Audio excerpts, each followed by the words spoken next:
There sometimes are a few variations on this, which is why I'm asking. I have f of a plus h minus f of a over h, but it's the same thing. Yeah, okay, so there is a small distinction between them. The one on the right is the difference quotient at a point. Mhm. The one on the left is the general difference quotient for the function. Okay. So my question to you is did you see some questions today where you had X in your answer, or were they always numerical? They were always numerical. Got it. Okay, well, that's actually a nice thing. That's actually going to save you a little bit here. Okay, so here's what I have to give you. Or I have to give you a function. So I'm going to make a function here, 3x minus 7. So I have to give you a function, check. I also have to give you a point. I have to tell you that x equals -4. Is that okay so far? Yes. Okay. So that's given. It's kind of like a proof, but it's not a proof in any way, but that's given. What you have to calculate is, and this is really a, just to be clear here, you have to calculate f of a. Okay, so you have to put that -4, that number, into the function. So in your problem, f of a means f of -4, 3 times -4 minus 7. Okay. Which would be -12 minus 7, which is -19. -19. Good. The second thing you have to find is f of a plus h. Okay, but you have a, like, it's not like there's two letters there. It's this. Okay, Right. so what that means is wherever you see an x, just one x, 3x minus 7, you put -4 plus h in for x. Is that okay? Is that clear? Yes. Great. So now you distribute the 3 to both terms. -12 plus 3h minus 7, like that. And you simplify as much as possible. So you do combine like terms. So -19 plus 3h, like that. Mhm. And you get your answer. All right. Any questions on what we've done so far? So we're not trying to find h. It's just -19 plus 3h. We will, there's more to do here, but this is sort of the setup. Oh, okay. Then yes. Okay, so here I'm going back to the formula here. I'm going to grab that. These are long problems, by the way, like especially the quadratics. So do you have f of a plus h in your problem? Do you have, so in your problem, let me actually backtrack here. In your problem, it's -4 plus h minus f of -4 all over h. Do you have f of -4 plus h?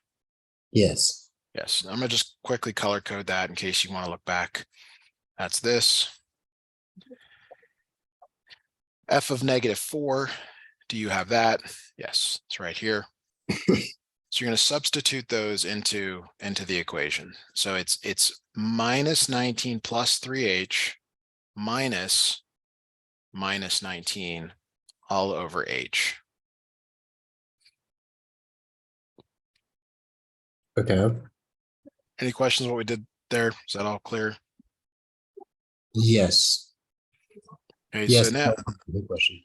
so now the negative goes in parentheses. That makes +19, and that's going to cancel with this 19 over here, -19 over here. So it's -19 plus 19, so that goes away. So it's just 3h over h, and what does that equal? 3. Just 3.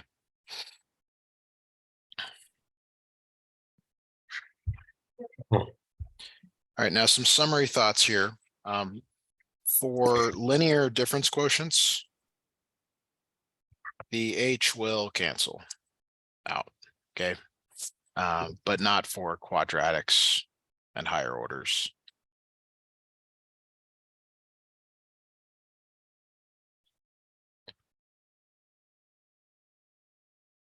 Okay. So when the next problem we do, which will be a quadratic, we'll see an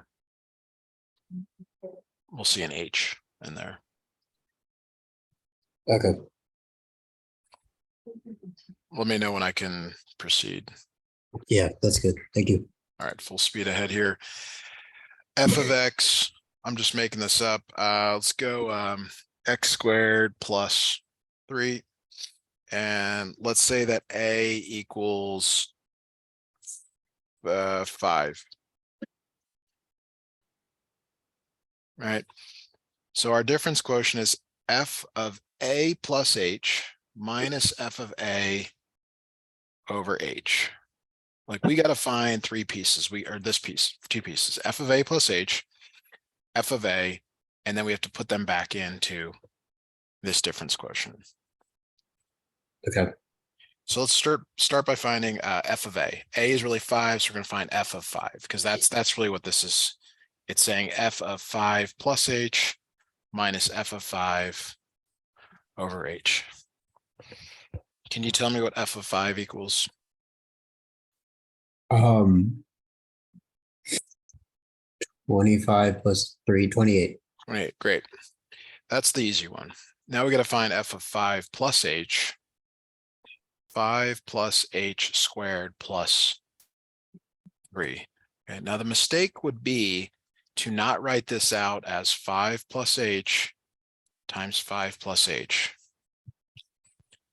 You have to FOIL this. Do you remember FOIL? Yes. Great, because even if it's been a while, you still have to do it correctly. You can't say, well, I don't, I forgot. That's not a good explanation here. All right, why don't you try foiling that and let me know what you come up with.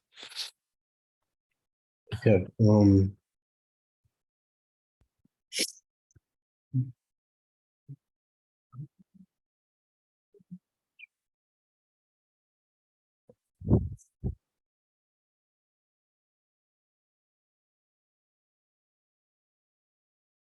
25 plus 10H plus H squared plus 3. Good, and you should combine as much as you can. So we'll and what a lot of students do is they and it's recommended is just put it in descending order. So start with the H squared plus 10H plus 28. That'll matter more when you're in calculus than it does today, but it's just something to think about. Yeah. All right, so that takes care of F of 5 plus H. We have F of 5. Now it's ready. We got the ingredients. We're going to mix it all together. So it's H squared plus 10H plus 28 minus F of 5, which is 28, all over H. Okay. All right, now from here, you combine like terms. You combine the numerator there. Like that. So this becomes H squared plus 10H divided by H.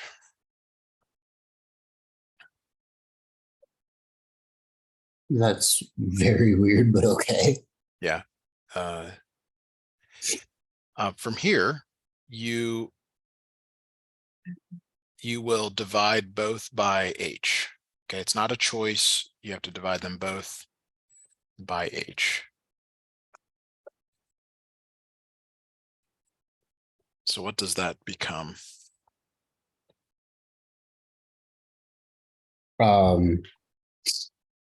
H plus 10. Yes.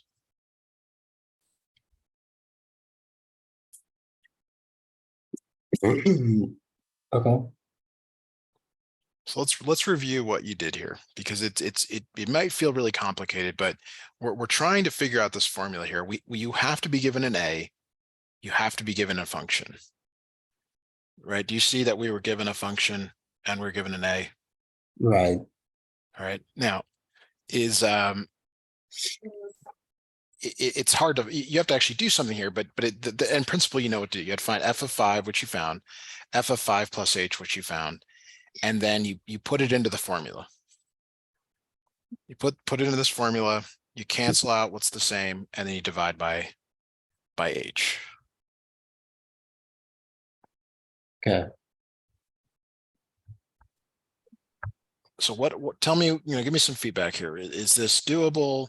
I mean, what do you think? This is I think it's very doable if you understand what you're doing, but at the same time, I'm still really confused on what the H is supposed to be accomplishing if it's just there.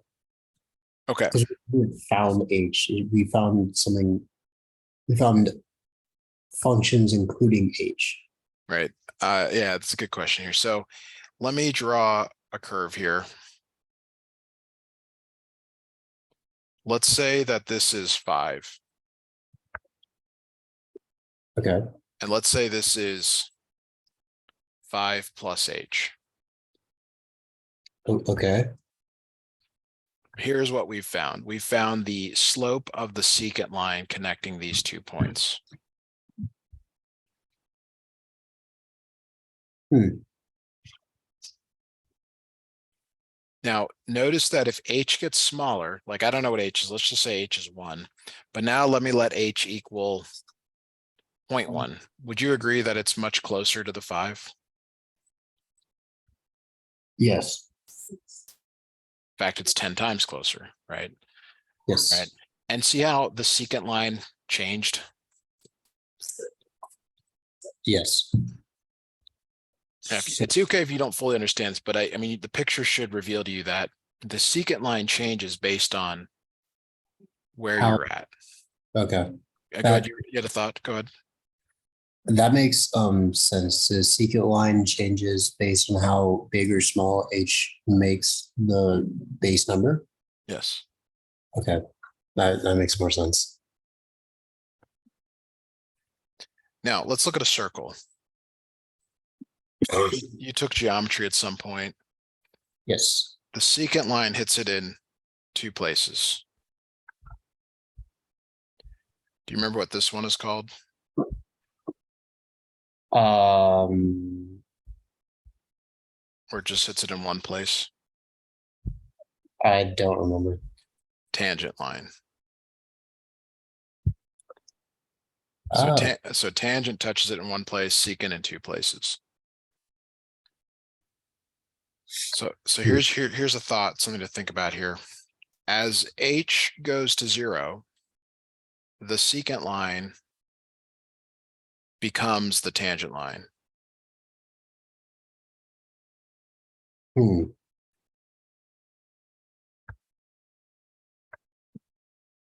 Okay. All right, so we should do another couple of problems here just to see if can make this even more clear than it already is, which may not be clear at all, but we'll just keep going here. Let's say f of x equals x squared minus 4x, and let's say that a equals 1. All right. So we need to find, we're interested in finding f of a plus h minus f of a all over h. Is that up to there okay? Yes. All right, cool. Now, your first thing I guess I would find is f of 1. Like I would go evaluate and figure out what f of 1 is. So that's 1 squared minus 4 times 1. Is that Okay. okay? Yes. Next, I would find f of 1 plus h. Okay, and the reason we're doing that again, it's a is 1, so it's f of 1 plus h minus f of 1 over h. We're trying to build the pieces. It's like this is the puzzle, and you're over here finding like part of the puzzle, and you're finding another part of the puzzle, and you're gonna put it back in to the overall. All right, so we need to find f of 1 plus h. So Okay. that's literally putting 1 plus h in for x, wherever you see an x. Okay.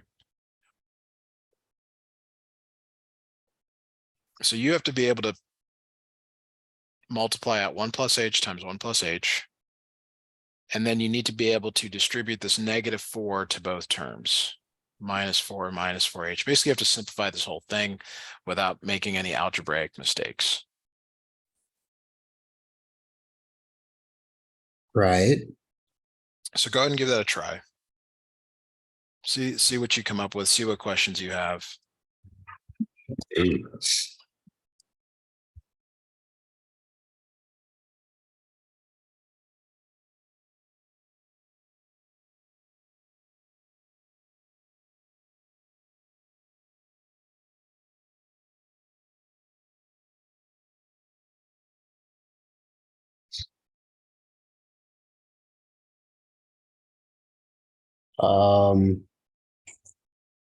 Would it be um h squared minus 2h minus 3? Yeah, so h squared minus 2h minus 3. Good. All right, fantastic. So I think that's the hardest part. The hardest part is this f of whatever it is, 1 plus h or 3 plus h or whatever it is. That's typically the hardest part, most difficult part. All right. So now you're going to take what you just found and substitute in. So, again, just kind of color code this. F of 1 plus h is this right here. F of 1 is the -3. Okay. So I'd like you to try that. I'd like you to take this, put it in for the green, the blue, put it in for the blue, combine like terms, and divide by h. Give that a try, please. Yes, sir.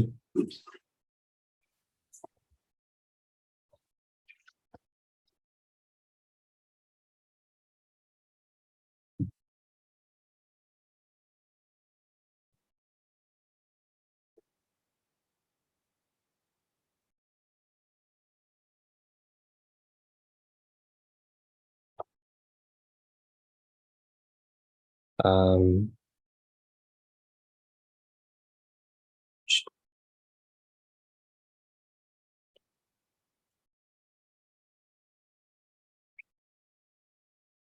yeah. So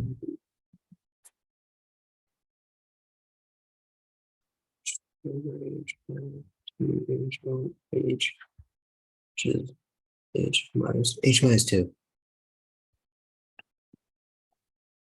Yes. Very good. Okay. So let's have you try one. Let's have you try like a linear one here, start to finish. This is the easier one, but just because I don't want you to get, feel too overwhelmed here. Let's say f of x is, I don't know, 10x minus 8, and let's let a equal -1.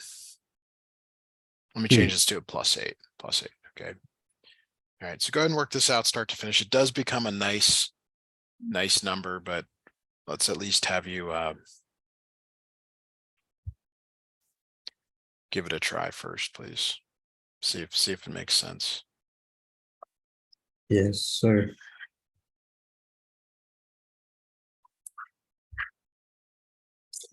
Oh, excuse me.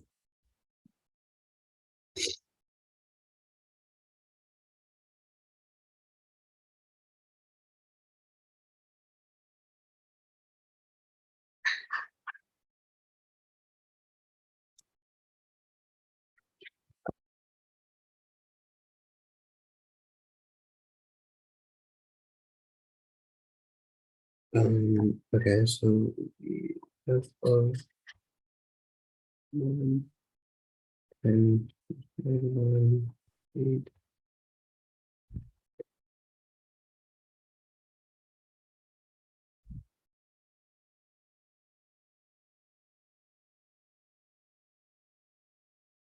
Okay, and f of a plus 8.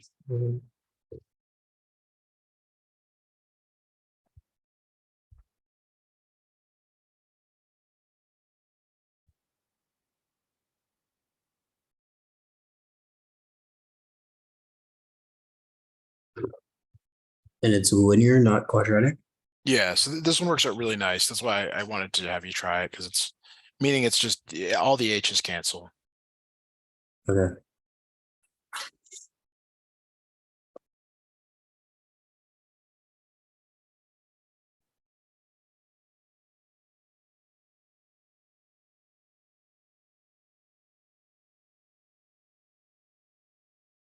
Oh no, I thought I did it wrong for a second. Oh my god. Um,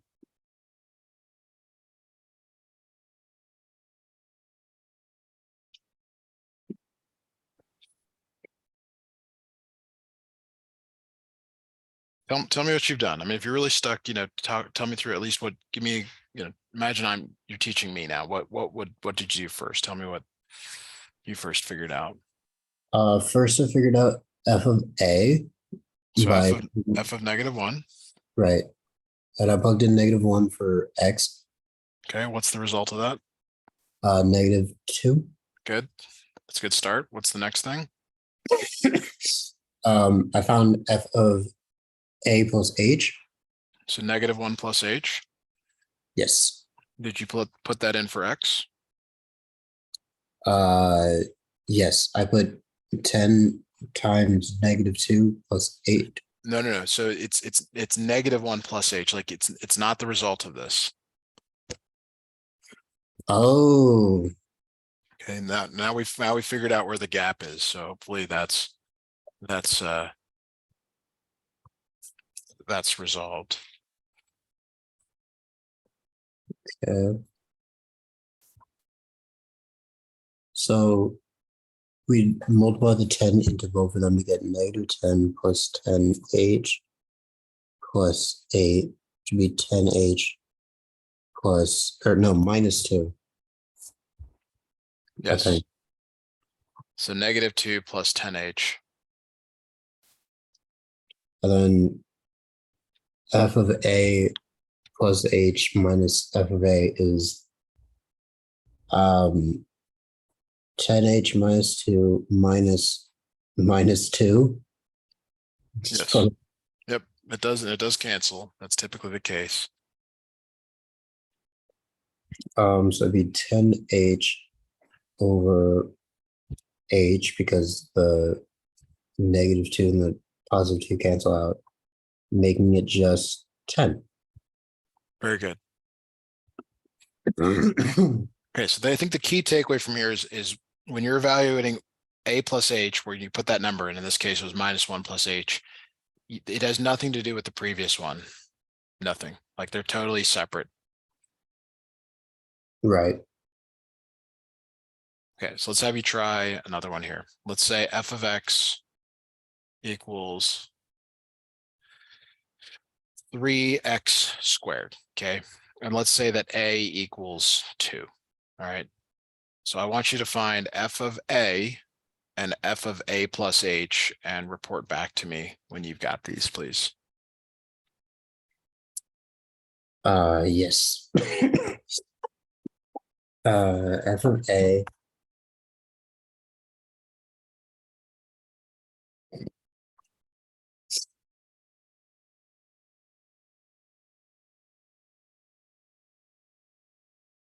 f of a is 12.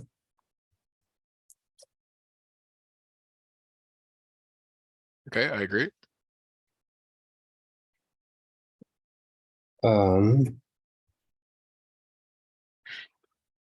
F of a plus h equals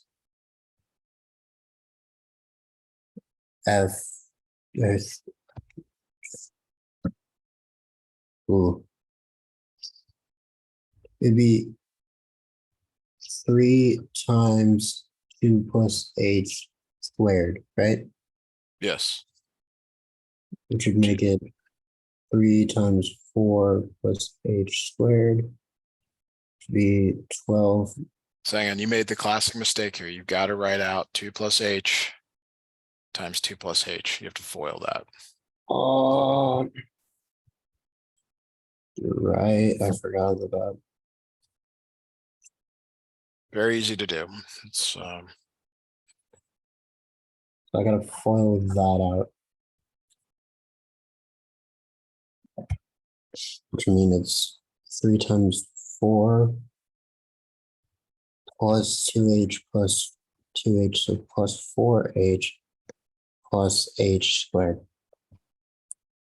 Then multiply that by 3 to get 3h squared plus 12h plus 12. I think.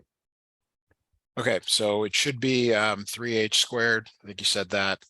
12h plus 12. Yes. Good. Okay, so carry it out here. You're almost done.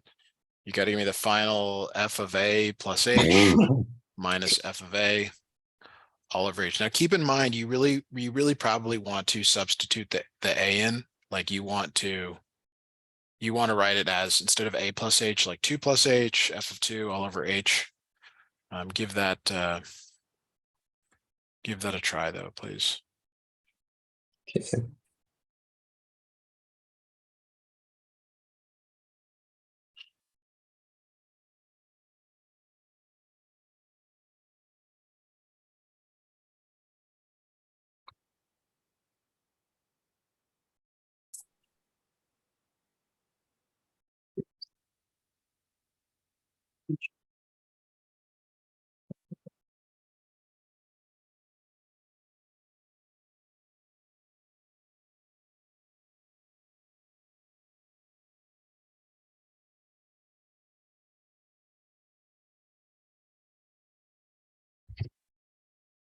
Hmm.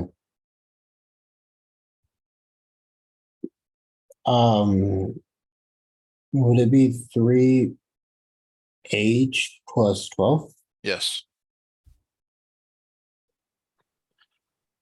All right, really good. So this is probably a good place for us to transition to direct variation problems. It's kind of the ones we just did. You really do want to spend 10 minutes and work 1 or 2 out on your own, back after the lesson or tomorrow or something, because you really want to make sure you've got them. And watching me do them is different than you doing them. Is that okay? Yes. All right.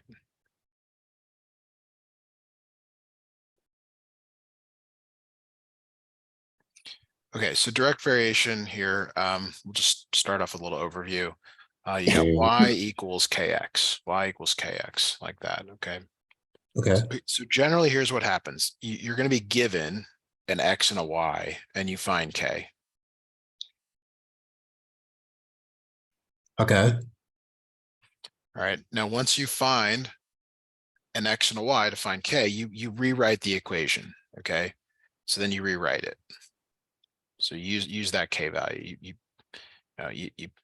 plop that in there, all right? The third thing is they're going to give you an x to find y or a y to find x. Okay, so if none of that made sense or you missed part of it, we're going to do plenty of problems here, but it's the same recipe over and over and over and over and over again. All right, so let's look at a problem here. And just let me know if these are not like what you're seeing in class. I mean, there's a lot of different types of variation problems, but here we go. If y varies directly as x, okay, y varies directly as x. So that's the part that's saying this first part, clause, whatever, that's the y equals kx, okay? And y equals 6 when x equals 5. Okay, that they're telling you y is 6 and x is 5. You need to find k. Can you try doing that for me, please? Yeah. So, yeah.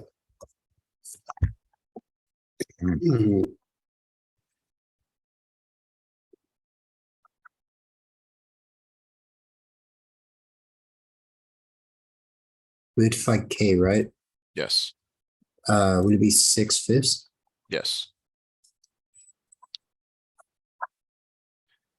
Now, don't worry about the fact that maybe it looks ugly, it's not exactly what you want. It's okay. So that's going to go back in for k. So you rewrite it. Remember I mentioned the word you rewrite. So it's going to be now y equals 6 over 5 times x, okay? Is that clear? Yes. All right, now you're either going to be given an x to find y or a y to find x. What are you given here? We're given x. X. So they tell you that x is 10. They say x is 10. Yay. So we're going to find y. Y equals question mark. So you put that value of 10 in for x. Right. And then that would be, whoa, I don't know fractions. Well, if that's a good thing here. Are you allowed to use calculator or you are not? Let me check. Yes. Okay, so grab a calculator, work it out. 6 divided by 5. Oh, 12. 12. To do it by hand, you would divide first and then multiply. 10 divided by 5 is 2. 6 times 2 is 12. Right.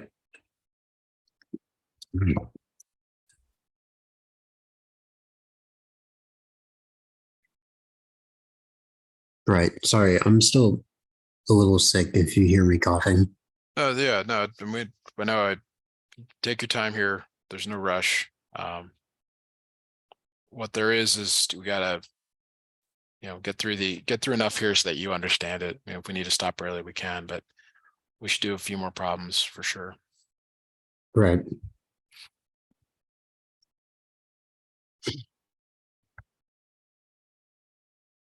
Yeah, okay, that makes sense. All right, so let's do another one here.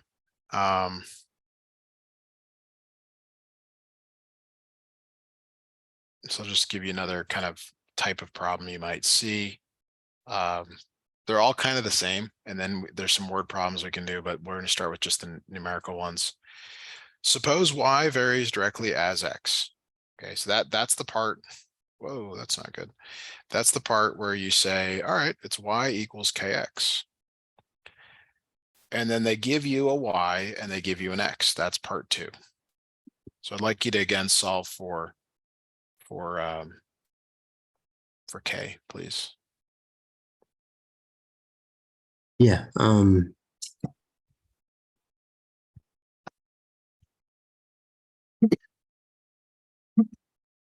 2. Whoa, no. Yeah, 16 divided by 8. Yeah, 2. Okay, yep, k is 2. Okay, so you rewrite your equation and you go from there. So you get y equals 2x, and then they either give you x to find y or y to find x. Right. So find y when x is 16. That means they gave us x, right? That's right. So y is 32. Yes.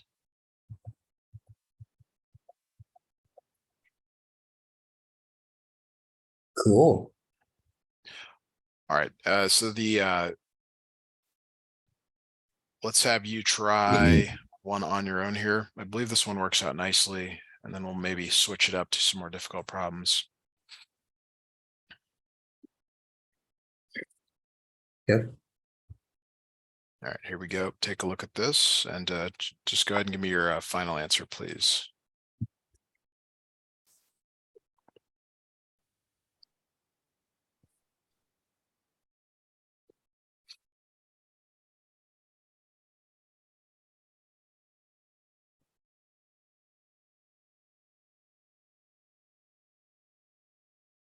Six.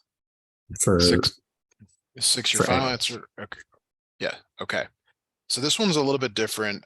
They're giving you y. We'll just work through it here, but it's y equals kx. 21 equals k times 3. So did you get k is 7? Yes. Yes. You put that back in. Great. Y equals 7x. And then this time they give you y. They're saying 42 equals 7 times x, divide by 7. So yes, x equals 6. Okay. Any questions on that before we maybe move to some more difficult problems? No, thank you. Okay. So the choice of x and y is preferred, but it's not necessary. Like this problem here, let me snip it in. We're gonna look at this problem says that v varies directly as g. So there's a couple of options when you do this. You could switch everything to y and x. Okay, and that's maybe a good first approach to doing this. But it could get confusing, like is it v and g, like it could get really confusing if you try to do that. All right, but that is like option number one. Option number two is to just work it out the way it's written. So you say, okay, v equals k times g, and then use the variables as is. So it doesn't matter to me. I would tell you to go the second route because I think that's going to be better for you long term. But you're welcome to do either. So again, I'd like you to find k and then solve for the missing variable, please.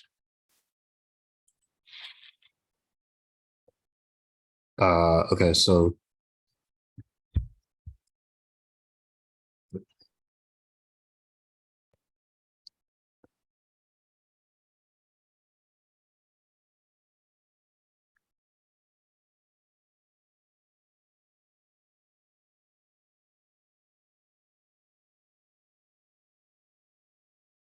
K is 9.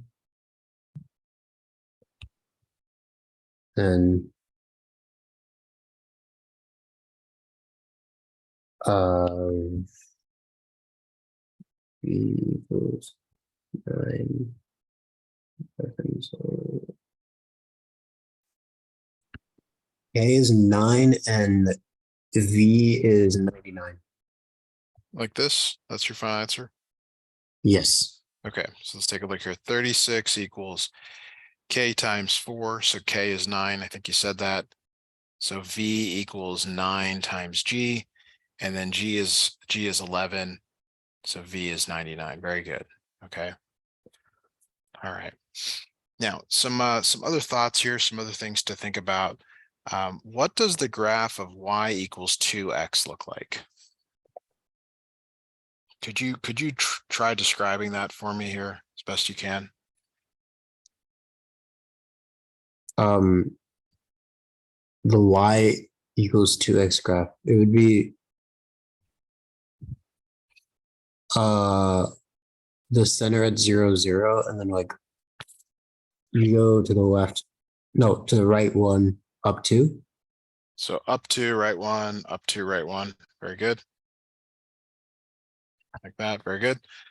Let's say y equals I don't know, 1/3 x. Could you describe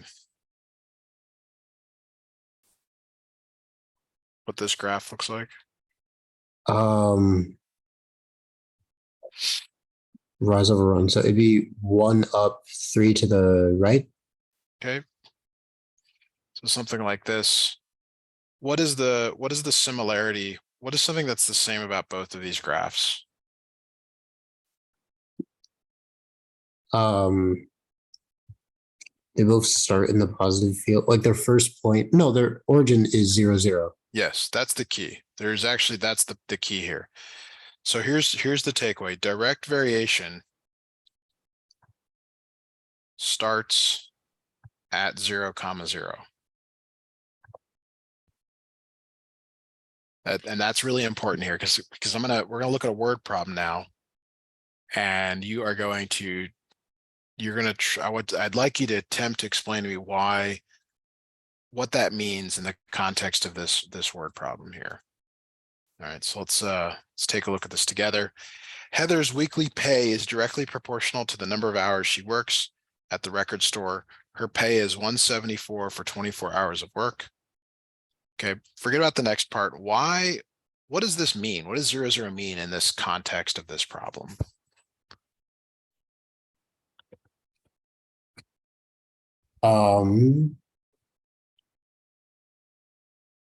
It means that, wait, can you say that again? Yeah, I'm trying to get you to explain what this 0.00 means in the context of this problem. This 0, 0 would mean that's like, huh. Let me think.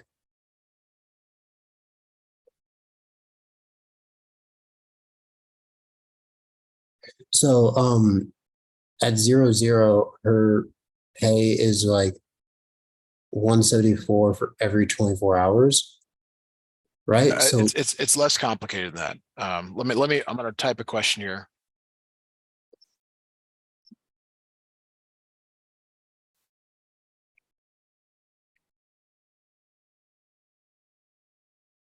Can you see that on your screen? how much money will she earn for working 0 hours? Yes, $0. yes. So here's what I was trying to get you to say is that if she doesn't work, she doesn't get paid. And if she does work, she gets paid. That's right. Okay, so the direct variation has to go through the origin. It means like 0, 0 means something. It means like if you don't do anything, you don't get anything. You don't, and it could be different context, but basically it means you're starting out at nothing.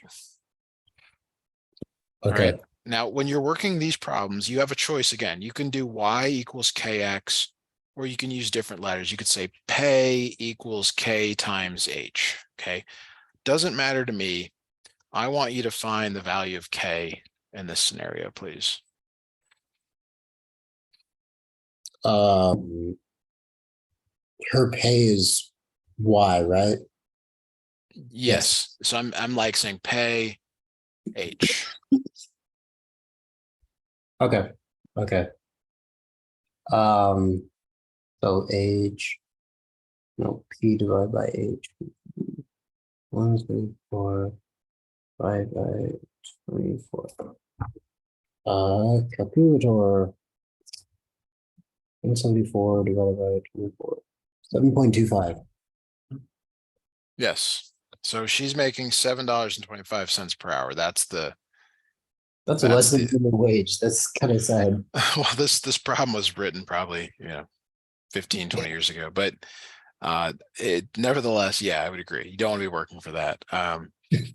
So now that you have K, can you find the amount for working 40 hours per week? Yeah. $290. Okay. Any questions on that? No. All right, so let's look at another word problem here. All right, so again, I want you to determine the meaning of 0, 0 in this problem. For 0 gallons of water, you wash 0 loads of dishes. Yes. Okay, so that's that. I mean, that's true, right? You don't run your dishwasher. Mine's running right now, and I'm using water. But if it's not running, Then you're no, not using water. right? Right. Okay. It's a simple thing, but it's important. All right, so again, I want you to write an equation here. You could go y and x, or you could say G and L. yeah, w to d, g to l, like whatever you want. You get to pick. Totally up to you. But I want you to solve for k, please. Okay. um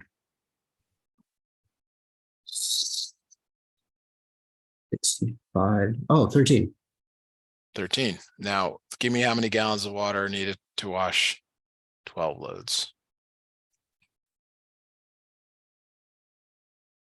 156. Yes. That's a lot of water. Oh my God. I don't know if that's true or not. I was doing a problem earlier with a student where it was like to wash your clothes, like 15 gallons of water.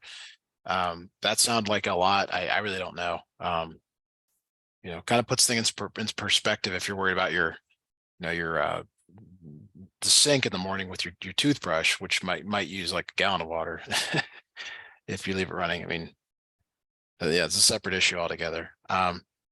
So we do this all the time. We actually do stuff like this all the time. It's like you're driving now, right?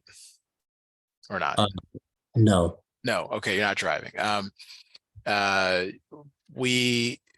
Well, so we do another context. It's like if if one homework problem takes 2 minutes, how long will 40 homework problems take?